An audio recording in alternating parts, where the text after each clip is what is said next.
Good morning, class 8. So, we were reading chapter 10 and next topic of chapter 10. Today we will read change in body shape. Okay. So, have you noticed that boys in your class have broader shoulders and wider chest than boys in junior classes? जैसे कि हमने पहला भी पढ़ा कि जो changes हुए body के अंदर रिप्रोडक्टिव ऑर्गन्स वगैरह चेंज होते हैं उसके अंदर, और बॉडी में बहुत सारे चेंजेस होते हैं इस टाइम पे जो हमारी टीन एज होती है 13 to 18 ईयर्स के बीच में। तो इसके अंदर हमारी बॉडी में वेरियस चेंजेस आते हैं जो कि जैसे ग्रोथ हार्मोन्स जो हैं हमारे डेवलप होते हैं, जिससे बॉडी की जो हाइट है वो चेंज होती है। तो इस तरह से आप देखेंगे कि जो बॉडी की शेप है उसमें भी चेंज आता है। मतलब 11 ईयर्स से 18 ईयर्स की एज के बीच में बॉडी की शेप में चेंज आता है। तो वो हम नोटिस कर सकते हैं कि जो बड़े बच्चे हैं, जैसे कि अगर आपकी क्लास में भी अगर देखें तो उसके अंदर देखेंगे आप जो 9 to 10th 8 9 10th के जो बच्चे होते हैं उनके बीच में ये चेंजेस होता है कि उनकी जो शोल्डर्स हैं वो ब्रॉड हो जाते हैं। ठीक है, ऊपर से बॉडी जो है ब्रॉड हो जाती है, हाइट उनकी लंबी होने लगती है। This is because they have entered the age of puberty। क्योंकि ये इसलिए होता है क्योंकि वो प्यूबर्टी की एज में एंटर कर चुके हैं, जहाँ पर जो शोल्डर्स हैं वो ब्रॉड होना शुरू हो जाते हैं बॉयज के, क्योंकि उनकी बॉडी की ग्रोथ हो रही होती है as a result of growth. ठीक है, in girls the region below the waist becomes wider. और गर्ल्स के अंदर क्या होता है, बॉयज के अंदर तो शोल्डर वाइड हो जाते हैं, और गर्ल्स के अंदर जो बॉडी के नीचे वाला जो वेस्ट वाला पोर्शन है, ठीक है, कमर से नीचे वाला जो पोर्शन है वो हमारा फैलने शुरू हो जाता है गर्ल्स के अंदर। In boys the muscles of the body grow more prominently than in the girls, thus changes occurring in adolescent boys and girls are different. तो जो बॉयज के अंदर क्या होता है, मसल्स ज़्यादा होती हैं, मसल्स ज़्यादा ग्रो होती है, बॉयज की बॉडी के अंदर मसल्स ज़्यादा ग्रो होती है इस टाइम पे देन गर्ल्स। कंपैरिजन अगर करें हम बॉयज़ और गर्ल्स में तो मसल्स बॉयज़ के अंदर ज़्यादा डेवलप होती है। तो इसलिए जो बॉयज़ और गर्ल्स में एडोलेसेंट जो एज होती है उस टाइम पे जो चेंजेस होते हैं वो डिफरेंट होते हैं। नेक्स्ट है बॉडी शेप में चेंज पढ़ लिया। अब नेक्स्ट है वॉइस चेंज। वॉइस चेंज मतलब आप देखेंगे जो बड़ी क्लास के बच्चे होते हैं, अगर आपके साथ में जो पढ़ रहे हैं तो आप देखेंगे दीदी भैया जो होंगे आपकी क्लास मतलब 9 10th में, तो उनकी वॉइस जो है वो थोड़ी सी हैवी सी लगेगी आपको। जो भैया होंगे उनकी वॉइस जो है हैवी सी लगेगी। तो वॉइस की जो वॉइस है वो थोड़ी सी हॉर्स हो जाती है। हॉर्स मतलब थोड़ी सी भारी सी आवाज़ हो जाती है, और गर्ल्स की थोड़ी सी तीखी आवाज़ हो जाती है। ठीक है, तो did you notice that sometimes the voice of some of the boys in your class cracks at puberty? The voice box or the larynx begins to grow. Boys develop larger voice boxes. The growing voice box in boys can be seen as a protruding part of the throat. तो boys के अंदर puberty में की as जो होती है उसके अंदर क्या होता है, जो वॉइस बॉक्स है वो बढ़ना शुरू हो जाता है। ठीक है, जो जिसे हम वॉइस बॉक्स भी बोलते हैं और लैरिंक्स भी बोलते हैं, वो ग्रो होना शुरू हो जाता है। तो जिसकी वजह से बॉयज़ के अंदर ये वाला जो पोर्शन है वो थोड़ा सा बाहर निकलना शुरू हो जाता है। तो आप देखेंगे जो बिग बॉयज़ होंगे उनका जो थ्रोट वाला पोर्शन होगा वो थोड़ा सा निकला हुआ होगा, बाहर की साइड निकला हुआ होगा, जिसको हम बोलते हैं Adam's apple. In girls the larynx is hardly visible from the outside because of its small size. और गर्ल्स के अंदर ये विजिबल नहीं होता है क्योंकि गर्ल्स में ये छोटा ही होता है, स्मॉल इन साइज होता है। Generally girls have a high pitched voice, क्योंकि गर्ल्स की क्या होती है, जैसे बॉयज़ के अंदर तो हमने बोला कि जो आवाज़ है वो थोड़ी भारी सी हो जाती है, लेकिन गर्ल्स के अंदर कैसी हो जाती है, हाई पिच्ड हो जाती है, मतलब थोड़ी तीखी आवाज़ हो जाती है। Whereas boys have a deep voice. In adolescent boys, sometimes the muscles of the growing voice box go out of control and the voice becomes hoarse. This state may remain for a few days or weeks, after which the voice becomes normal. तो अगर जैसे कि voice box है वो बहुत ज़्यादा develop हो जाता है तो उनकी आवाज़ जो है वो बहुत ही कर्कश स्वर जिसे बोलते हैं, तो इस तरह से हो जाता है कि बहुत हैवी वॉइस हो जाती है, लेकिन वो थोड़े दिनों के लिए रहती है और फिर वापस से नॉर्मल आवाज़ हो जाती है उन लोगों की। नेक्स्ट है increased activity of sweat and sebaceous glands. अब इस टाइम पे क्या होता है, जब प्यूबर्टी एज होती है तो इस टाइम पे क्या होता है कि स्वेट और सेबेशियस ग्लैंड है वो ज़्यादा एक्टिव हो जाती है। तो आप देखेंगे कि आपकी स्किन ऑयली ऑयली लगेगी, आपको बहुत ज़्यादा स्वेटिंग होगी इस टाइम पे। During puberty, the secretion of sweat glands and sebaceous glands, oil glands, increases. Many young people get acne and pimples on the face at this time because of the increased activity of these glands. और इस कारण से उनके face पे pimples भी हो जाते हैं। डेवलपमेंट ऑफ सेक्स ऑर्गन्स, और इस टाइम पे और क्या होता है डेवलपमेंट, सेक्स ऑर्गन्स का डेवलपमेंट होता है। सेक्स ऑर्गन्स हमने पहले भी पढ़ा, चैप्टर 9 में भी हम प्रीवियसली पढ़ चुके हैं। So which shows sex organs of humans at puberty. Male sex organs like the testes and penis develop completely. The testes also begin to produce sperms. In girls, the ovaries enlarge and eggs begin to mature. Also, ovaries start releasing mature eggs. तो हमने chapter 9 के अंदर पढ़ा कि कौन कौन से जो सेक्स ऑर्गन्स होते हैं बॉयज़ और गर्ल्स में। तो बॉयज़ के अंदर जो टेस्टिस हैं वो स्पर्म्स डेवलप करना शुरू कर देते हैं और पेनिस डेवलप हो जाता है अच्छे से, और उसके बाद में टेस्टिस अच्छे से डेवलप हो जाती है तो उसके अंदर से स्पर्म्स जो है टेस्टिस जो है स्पर्म्स प्रोड्यूस करना शुरू कर देता है।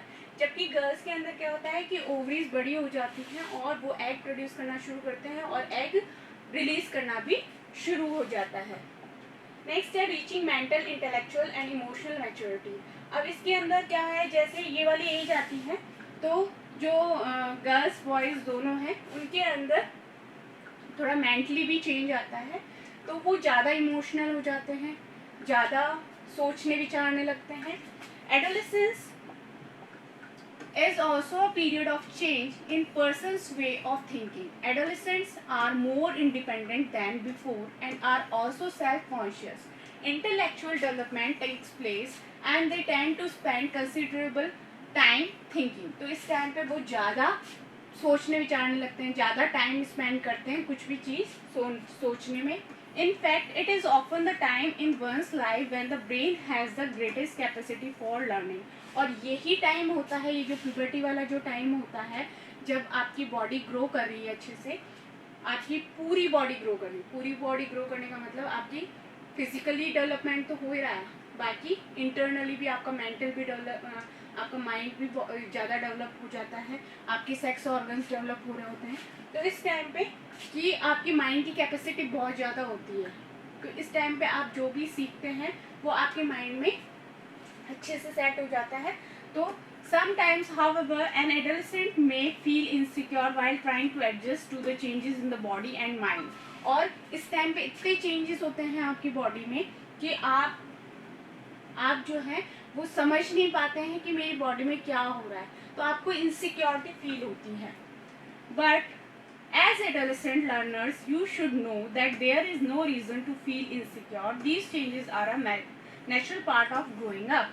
तो ये जो इनसिक्योरिटी फील होती है तो ऐसा नहीं करना है आपको कि आपको इनसिक्योर फील करना है, क्योंकि ये जो है आपकी बॉडी में जितने भी चेंजेस हो रहे हैं वो एक नेचुरल पार्ट है, वो सभी के बॉडी में चेंजेस होते ही होते हैं इस एज पे आने के बाद में।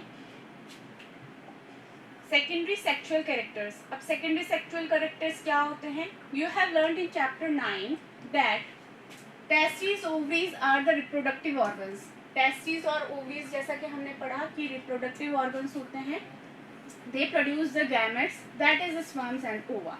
और टेस्टिस क्या प्रोड्यूस करता है?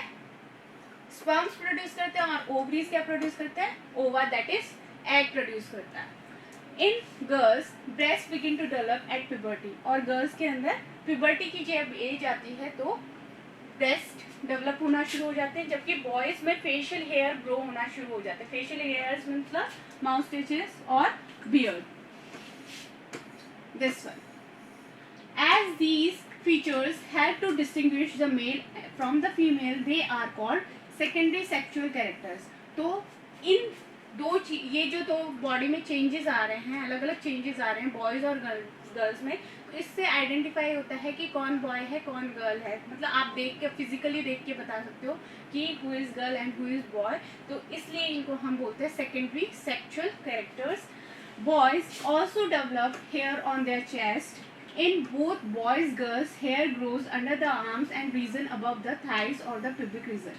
और जैसा कि हमने देखा कि जो हेयर्स है वो बॉयज़ के फेस पे आ जाते हैं और जो गर्ल्स के अंदर चेस्ट का डेवलपमेंट होता है. उसके बाद में अगर और चेंजेस देखें तो बॉयज़ के अंदर चेस्ट के ऊपर भी हेयर्स डेवलप होना शुरू हो जाते हैं और बॉयज़ और गर्ल्स दोनों के अंदर अंडर आर्म्स हेयर होते हैं और अंडर थाइस का जो एरिया है और प्यूबिक रीजन वाला जो एरिया है वहाँ पे भी हेयर ग्रो होना शुरू हो जाते हैं. The changes which occur at adolescence are controlled by hormones. और ये जो एडोलेसेंट जो टाइम होता है, इस टाइम पे आपके हार्मोन्स जो हैं वो डेवलप होना शुरू हो जाते हैं. Hormones are chemical substances. और ये हार्मोन्स क्या होते हैं? केमिकल सब्सटेंसेस होते हैं. और ये जितने भी हमारी बॉडी में चेंजेस आ रहे होते हैं वो इन हार्मोन्स के कारण ही होते हैं. तो हमारी बॉडी में जितने भी चेंजेस आ रहे हैं वो कौन कंट्रोल कर रहा है? हार्मोन्स कंट्रोल कर रहे हैं. These are secretions from endocrine glands और endocrine system. The male hormone or testosterone begins to be released by the testes at the onset of puberty. और ये जो हार्मोन्स होते हैं ये एंडोक्राइन ग्लैंड्स के थ्रू सीक्रेट किए जाते हैं. मेल जो हार्मोन होता है वो होता है टेस्टोस्टेरोन. ये नाम आपको याद रखना है. मेल हार्मोन जो है वो है टेस्टोस्टेरोन और ये जब प्यूबर्टी की एज स्टार्ट होती है तब टेस्टिस डेवलप करना शुरू करता है. This causes changes in boys about which you have just learned. For example, the growth of facial hair. Once puberty is reached in girls, ovaries begin to produce the female hormone or estrogen, which makes the breast develop. अब हमने पढ़ा कि male hormone जो है वो testosterone testis के through develop करना शुरू कर दिया जाता है. और इसके कारण क्या होता है, उनकी बॉडी में जो फेशियल हेयर्स हो रहे हैं, चेस्ट पे हेयर्स हो रहे हैं, ये जो बॉडी में चेंजेस आ रहे हैं, ये सारा कुछ इस हार्मोन के थ्रू कंट्रोल किया जाता है. जबकि जब प्यूबर्टी की एज गर्ल्स में स्टार्ट होती है तब फीमेल्स में जो फीमेल हार्मोन है एस्ट्रोजन वो डेवलप होना शुरू हो जाता है, जिसके कारण उनके ब्रेस्ट डेवलप होना शुरू हो जाते हैं. मतलब ये वाला जो हार्मोन है वो सारे जो डेवलपमेंट है बॉडी के अंदर गर्ल्स की बॉडी में वो सारा ये कंट्रोल करेगा. और ये जो ब्रेस्ट है वो डेवलप होना शुरू होता है. मिल्क सीक्रेटिंग ग्लैंड्स जो है मैमरी ग्लैंड्स हैं वो डेवलप होना शुरू हो जाती है ब्रेस्ट के अंदर. और जो हार्मोन्स हैं the production of these hormones is under the control of another hormone secreted from an endocrine gland called pituitary gland. अब और ये जो सारे हार्मोन्स हैं ये इनका सीक्रेशन कौन कंट्रोल करता है? पिट्यूटरी ग्लैंड दूसरी ग्लैंड है जिसके थ्रू ये सारे जो है इसके थ्रू एक और हार्मोन प्रोड्यूस किया जाता है जो इन सब हार्मोन्स को कंट्रोल करता है. तो मेन जो ग्लैंड हो गई वो हो गई हमारी पिट्यूटरी ग्लैंड जिसके थ्रू हार्मोन सीक्रेट किया जाता है जो कि इन सब ये जो हमारे फीमेल हार्मोन है और मेल हार्मोन है इन दोनों को कंट्रोल किया जाता है. Next topic is role of hormones in initiating reproductive function. अब हार्मोन्स का क्या रोल है रिप्रोडक्टिव फंक्शन को इनिशिएट करने में, उसको स्टार्ट करने में?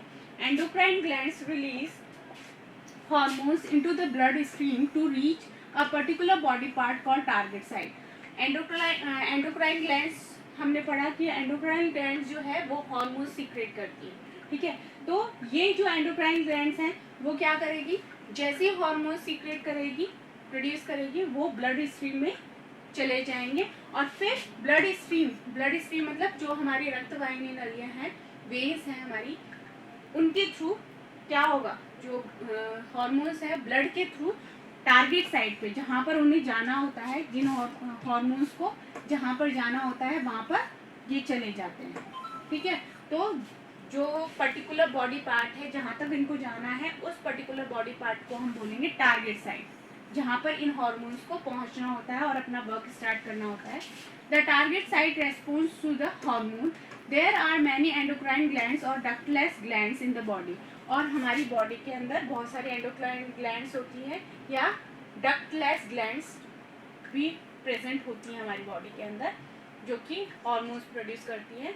The testis and ovaries secret sex hormones. और जैसे कि हमें पता है कि टेस्टिस और ओवरीज क्या करती है, सेक्स हार्मोन प्रोड्यूस करती है। You have just learned that these hormones are responsible for the male and female secondary sexual characters। और जैसे कि हमने पढ़ा पहले कि सेकेंडरी सेक्सुअल कैरेक्टर्स जो बॉयज़ के अंदर और गर्ल्स के अंदर होता है, वो ये ही हार्मोन जो फीमेल और मेल सेक्स और हार्मोन्स हैं वही कंट्रोल करते हैं। Further the sex hormones are under the control of hormones from the pituitary gland. और ये जो हार्मोन्स हैं उनको दूसरा हार्मोन कंट्रोल करता है जो कि पिट्यूटरी ग्लैंड सीक्रेट करती है। The pituitary secretes many hormones, one of which makes ova mature in the ovaries. Pituitary gland बहुत सारे हार्मोन सीक्रेट करती है, जिनमें से एक जो है वो ओवा का ओवरीज में मैच्योर होने का जो डेवलपमेंट होने का प्रोसेस है वो कंट्रोल करता है। And sperms form in the testis. मतलब टेस्टिस में स्पर्म्स कब बनना शुरू हो जाएंगे और ओवरीज में ओवा या एग कब बनना शुरू हो जाएगा, ये कौन कंट्रोल करेगा? जो पिट्यूटरी ग्लैंड के जो हार्मोन्स सीक्रेट हो रहे हैं वो कंट्रोल करेंगे। So next is reproductive phase of life in humans.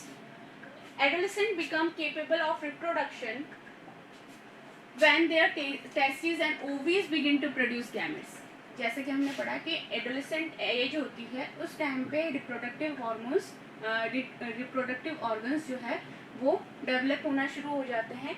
तो एडोलेसेंट एज में जो है रिप्रोडक्शन तब पॉसिबल हो सकता है जब टेस्टिस और ओवरीज जो हैं वो गैमेट्स प्रोड्यूस करना शुरू कर देते हैं। गैमेट्स हमने पढ़ा प्रीवियस चैप्टर में भी पढ़ा कि जो मेल गैमेट है वो होता है स्पर्म और फीमेल गैमेट होता है ova, that is egg. The capacity for maturation and production of gametes last for a much longer time in males than in females. और ये जो कैपेसिटी है मैच्योरेशन की और प्रोडक्शन की गैमेट्स की, वो फीमेल्स में मेल्स में ज़्यादा दिनों तक होती है than in comparison to females. मतलब कि इसमें मेल्स के अंदर प्रोडक्शन ज़्यादा दिनों तक होता है, फीमेल्स में ये जो प्रोडक्शन होता है वो एक टाइम तक होता है, एक एज तक होता है और फिर स्टॉप हो जाता है। In females the reproductive phase of life begins at puberty 10 to 12 years of age. और फीमेल्स के अंदर ये जो प्यूबर्टी की एज है वो कब स्टार्ट हो जाती है? 10 से 12 साल की एज में, and generally last till the age of approximately 45 to 50 years। और 45 to 50 years तक ये एज रहती है जब तक उनके फीमेल गैमेट्स प्रोड्यूस होते हैं। The ova begin to mature with the onset of puberty. और ये जो एग का प्रोडक्शन है, एग का मैच्योरेशन है फीमेल्स में, वो प्यूबर्टी जैसे स्टार्ट होती है, मतलब 10 to 12 की एज होती है तभी स्टार्ट हो जाता है। One ovum matures and it released by one of the ovaries once in about 28 to 30 days. During this period, the wall of the uterus becomes thick so as to receive the egg in case it is fertilized and begins to develop.